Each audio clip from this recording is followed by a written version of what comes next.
Good, happy Tuesday evening to you. Welcome to our plant-based bunch. Welcome, replay viewers.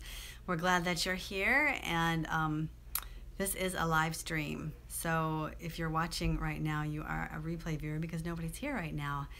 And I'm gonna try, I know a lot of you, when you hear live stream, you run, you flee like the wind, but don't go, because I'm gonna really try to make this as concise, as efficient of a video as possible, while still inviting those of you who have questions to come on in and give us your questions.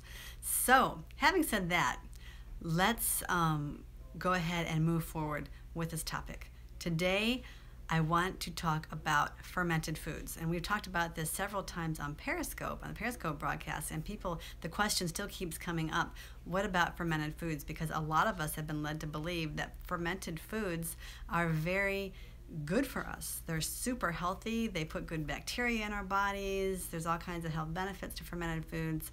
A lot of raw food is like it. Hey Pamela, how are you? Welcome.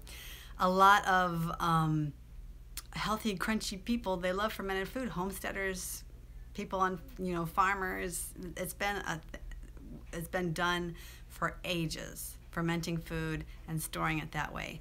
And I just have to tell you that I have to respectfully disagree with the idea that fermented foods are healthy and good for you, and I'm going to explain it why. I have some notes here, so I'm going to be looking a little bit because I want to be as organized and efficient as I possibly can so that we don't waste your time or mine, right?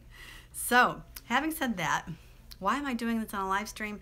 I'm going to tell you that because I have been super busy lately. I've been wanting to do this broadcast for a long time. Actually, I was going to do it as a recorded video, but I keep getting interrupted by my family, and it seems like there's some level of editing and things that I just don't have the time to do at the moment. So, and besides that, I wanted you guys to be able to share any questions that we could answer immediately, because a lot of people have the same kind of questions. You guys can ask your questions, ask your questions, and we can, move along a little bit better that way. Anyways, let's talk about the myths of fermented foods first. There's 4 primary myths about fermented foods. Frustrated gardener, how are you? How's it going? All right, myth number 1, fermentation is a healthy way to keep foods. That is not true. That is definitely a myth. One thing about fermenting is that, what is the fermentation process? What does it involve? Hey Hannah, how are you? It involves decomposing your food, fermenting it, allowing it to rot. And before it rots completely, we halt that fermentation process by using either salt, vinegar, or extreme cold. And we know that too much salt is very unhealthy for us, and a lot of fermented foods have a lot of salt. You think about pickles, you think about cheese, those kinds of things are heavily salted.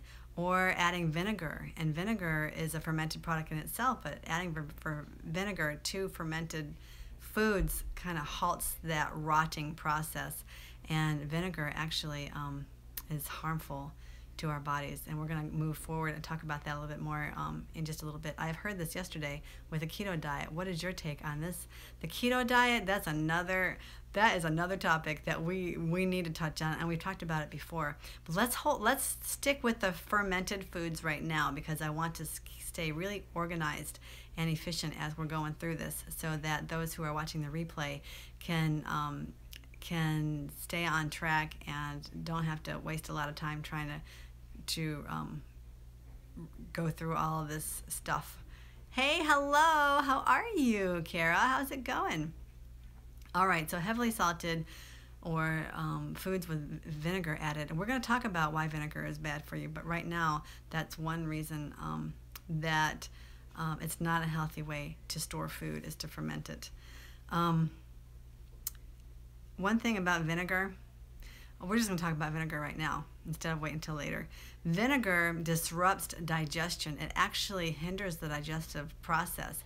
It stops the food from actually digesting in the body. Just like vinegar is used to halt the fermentation process when you're fermenting foods. When you are consuming that vinegar, it also halts the digestive process. And a lot of times you might find when you consume vinegar that you have a lot of indigestion and bloating. I had to unsubscribe and resubscribe in order to ring the bell. I kept missing your live streams. Oh no, I haven't done one in a very long time anyways. But I'm glad you're on. I'm glad you're here, Kara. So another thing about vinegar is that it's really irritating to the membranes in your body, in your digestive membranes, in your gut. It can destroy those membranes, and it's hard on the body to consume vinegar. And a lot of people say, oh no, vinegar is so healthy for you. What about the apple cider vinegar that everybody is consuming? There may be some health benefits, but the destructive process that it creates in your body is far more harmful than any kind of health benefits that it may contain. Hello. Are you on Periscope? I'm doing a live YouTube, and I want to try to do it quickly. So. Oh, are you live right now? Yes, I'm live right now. Oh. So say hi. Hi, everybody. Okay. So, myth number two, fermented foods replace beneficial bacteria. And this is a big one because people have believed this forever, that fermented foods replace beneficial bacteria. When you're ill and you're taking the antibiotics destroy the good bacteria and the bad bacteria. Your doctor tells you, well, eat lots of yogurt. Just a note, a well-known doctor who praises the keto diet says within the that's why I asked before, because your topic is fermented foods. Oh, yes. That's true. Let's, the keto diet, let's just stay with the fermented foods, and then we can incorporate that into that question about the keto diet, because it does incorporate a lot of fermented foods. A lot of diets incorporate fermented foods in them. A lot of just lifestyles incorporate fermented foods. Some people just, they heavily consume fermented foods thinking that they are so good for you. And I see that a lot. Follow your discussion. We see that a lot on my Periscope broadcast, where people are introducing this topic of fermenting foods thinking that it is so healthy for you, when in fact it's quite harmful. It's not only not beneficial, but it's harmful to the body to be consuming these fermented foods. So I mean, that's enough for me. Even with the ketogenic diet, even with all the other problems with it, just the idea of consuming fermented foods is enough for me to say, no, hold on, there's an issue, there's a problem with this. So yeah, I would not be doing that ketogenic diet. Oh, I was talking about replacing the beneficial bacteria. There have been studies that have been done that show that consuming yogurt and other fermented foods really does not reestablish good bacteria into the body. It just doesn't happen, and they've done studies on that. And when this video processes and I can edit it, I am going to put the link in the description below this video when the replay comes on to some of this information that I have found, just to get you started and to get you to do your own research. Myth number 3, fermented foods aid in digestion. A lot of people say my digestion is so much better when I consume a little apple cider vinegar, when I eat sauerkraut, when I eat pickles, when I eat all these fermented foods. The thing is that when you eat rotten or spoiled food, is what fermented food really is. It's putrefied, rotten food. And when you're consuming that rotten food, your body looks at it as a toxin, and it is. It's toxic to the body. It's rotten food, and what it's doing is trying to quickly remove it from the digestive system, and that's why you're so able to easily go to the bathroom. And a lot of times there's some diarrhea involved because the body is trying to get it out fast.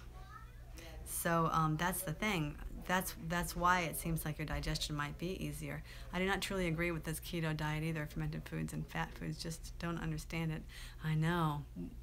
Fermented food for a couple of years, kombucha.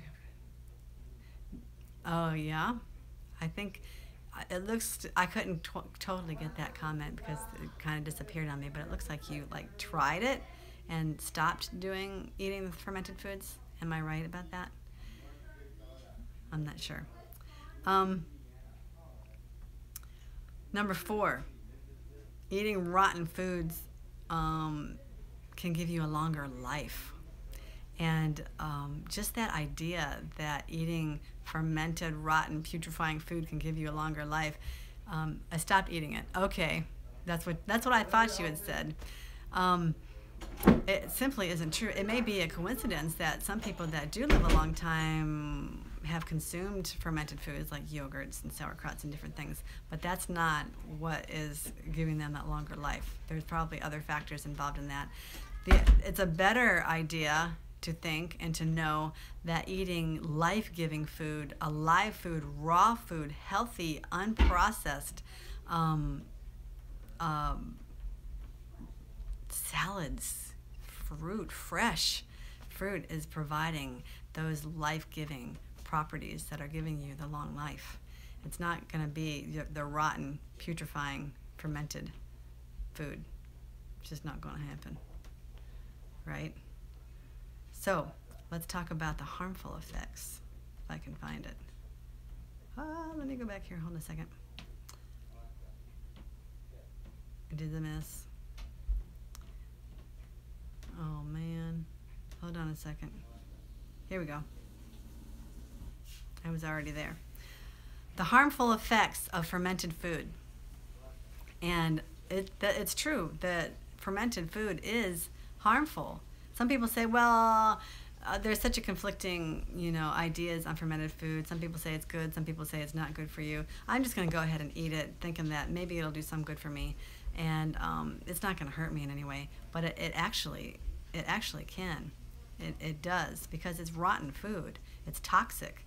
When foods ferment or decompose, certain waste products are produced by the bacteria, which break down the food. One of these byproducts is alcohol, and alcohol is very harmful to the body. Many fermented foods, such as soy sauce, contain a significant amount of alcohol. And we're going to talk about alcohol on another broadcast too, or even another video, because that is something that is very serious and very harmful to the body, and causes all kinds of issues. Small amount of alcohol can affect the cells in your body. Ammonia is another product of fermentation. Did you ever really smell ammonia? My mom used to clean with it, and I would think it was the nastiest stuff. Your cat box, that urine has ammonia in it, and ammonia is created during that fermentation process. When you think about consuming that, it's nasty. Fermented soy may be as much as 15% ammonia. It's dangerous and shouldn't be eaten. So the vinegar we talked about again, this gives their vinegar. One thing I want to talk about vinegar too is that's what gives the food that sharp, sour taste, and that taste is actually supposed to warn you that it's not good for you. And here we've perverted our appetites in such a way that we've gotten our bodies and our minds to believe that sharp, sour taste is beneficial, is tasty, is good for you. And that's just simply not true. That's your body telling you to not consume that vinegar because it's not good for you. Yes. Fermented foods are low in nutrition. Even wine is the bitter drink. That's right. Fermented foods are low in nutrition. When you think about it, foods that are highest in nutrition are those which are eaten in their fresh, natural, unprocessed state. When you think about fermented foods, how long have they been sitting on the shelf? How long have they been sitting in that jar? And heated, they're heated, they're processed, they're sitting around, and that nutritional value gets depleted greatly when you think about that fermentation process, that rotting process, and it just being stored, sitting on that shelf for who knows how long until you finally consume it. It just doesn't have the nutrients that you think it may. And there's more to it than that. But you guys, I'm not going to totally spoon feed everything to you. I'm just sharing with you just a little bit to pique your interest and to get you maybe to research it on your own. Check it out and find out, is she crazy? Everybody's talking about consuming fermented foods, and you're telling me that it's no good for me. Do your research and find out for yourself. When I just think about eating rotten food, I just think, that's just not God's way. It's not God's way to put in our bodies rotten, toxic food instead of fresh, pure, life-giving food,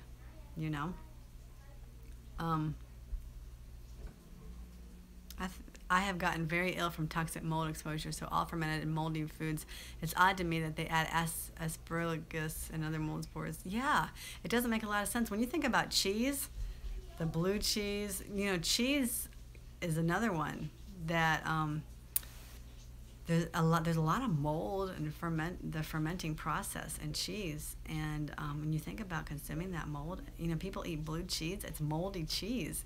There's lots of different other kinds of cheeses that actually, like, people look, the mold is supposed to be, the good part of the cheese.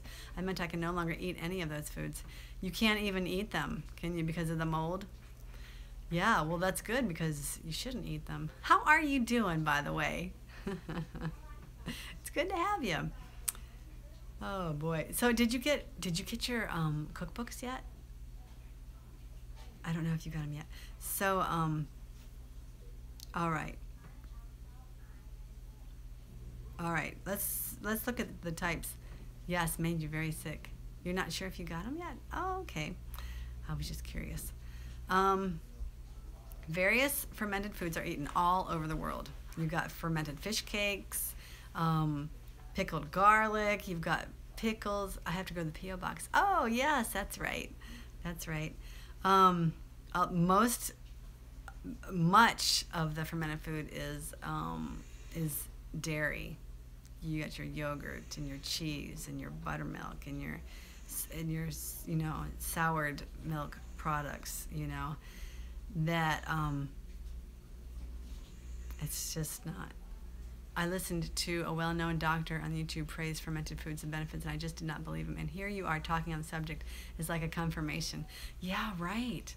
Exactly. And so many people say so much about how fermented foods are so good for you. So many people do it. You look all over the internet when you type in fermented foods. It's like the rage. It's like the thing now is to pickle everything, to ferment it, the kombucha, sauerkraut, all kinds of fermented vegetables, the yogurts, and all kinds of stuff. I was a big yogurt eater, and I even ate a lot of non-dairy yogurts, and those are fermented also, and there's a lot of sugar. There's a high sugar content in that yogurt also. And I got to thinking, I always had a little twinge of conviction when I was eating those things that it probably wasn't the best thing for me, but I was like, wait a minute, this stuff's fermented. I shouldn't be consuming this either. And it has only been recently, in the past several months, that I stopped even eating non-dairy yogurt because it's fermented. We're not supposed to be putting rotten food in our bodies no matter what. Yogurt especially, it's been aggressively marked as a health food, like the perfect food, but it's rotting, it's putrefying. It's going through the fermentation process. And it's just not good for you. Oh, here's something that's interesting. Research in the last 10 years has pointed out a danger of yogurt, and that is cataracts. Cataracts. Yogurt has been implicated in cataracts. Isn't that something? Hi, Pumpkin. How are you? Good. Cheese. We talked about buttermilk, sour cream, kefir, vegetables. The pickles. They can't even be digested properly in the body, much less be toxic. The body just can't digest them well at all. The soy sauce, tamari, miso. Another thing is fermented soy. People say don't consume. Can you get that before it falls on your board? Okay, and be gentle with the kitty cat. Fermented soy products. People are always saying don't eat fresh soy. Eat the fermented, the tempeh and the miso.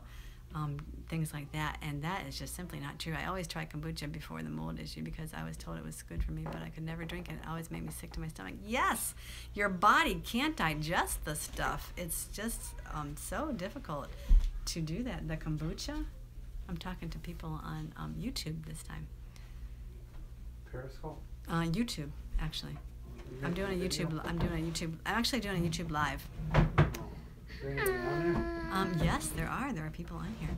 So the soy kombucha is very acidic, and there's always some level of alcohol in there. But in the Bible, there was curds, a form of cheese, right? Curds is a form of cheese. Yes. But because it's in the Bible doesn't mean that that God ordained it, that it's the best. Hi, pretty girl. Miss Kara said, hi, pretty girl. Hi. Oh. I'm almost done here, sweetie. We're gonna be done here in just a minute. Okay. I'm gonna sit on my tree. So one thing about fermentation, you know, we just touched on alcohol, but that's another topic that I do want to talk about again is, what do you have on your face? Marker or something? Is that alcohol is very harmful for the body, even the smallest amounts. And a lot of times when you're fermenting foods, alcohol is produced as a byproduct in fermenting foods. Did you know that? Is alcohol good for you? No. Is vinegar good for you? Oh. Oh, fix that.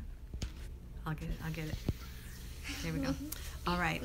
So, if you have any other questions, I really want to keep this short because I want those who are watching the replay to not have to rummage through it all to find the information. It wasn't until after the flood that God allowed us to eat animals.